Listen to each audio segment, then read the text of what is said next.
बिस्मिल्लाहिर्रहमानिर्रहीम। अस्सलाम वालेकुम नाजरीन, आज आपके साथ शेयर करने वाले हैं रमज़ान अल मुबारक 2024 का सऊदी अरब के हवाले से कैलेंडर जारी कर दिया गया है। क्योंकि रोयत हिलाल कमेटी हर साल की तरह 10 दिन पहले ही सऊदी अरब में कैलेंडर, सहरी और अफ्तारी की टाइमिंग बाकायदा जारी कर देती है, वो आपके साथ शेयर करेंगे। इससे पहले आपसे छोटी सी गुजारिश करेंगे कि चैनल को सब्सक्राइब करके बेल का ऑप्शन ऑन कर लें ताकि हर नई आने वाली वीडियो का नोटिफिकेशन सबसे पहले आपको मिलता रहे।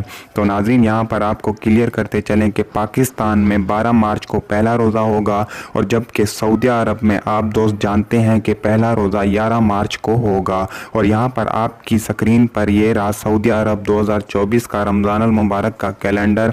यहाँ पर आप देख सकते हैं सहरी और अफ्तारी की बाकायदा टाइमिंग सऊदी अरब की जानिब से जारी कर दी गई है। मज़ीद अपडेट के लिए आप हमें फॉलो कर सकते हैं ताकि नई अपडेट आप तक बर वक्त पहुँचती रहें और आप इनसे नॉलेज हासिल करते रहें। हमें इजाज़त दें, अपना बहुत सारा ख्याल रखें। अल्लाह हाफिज़।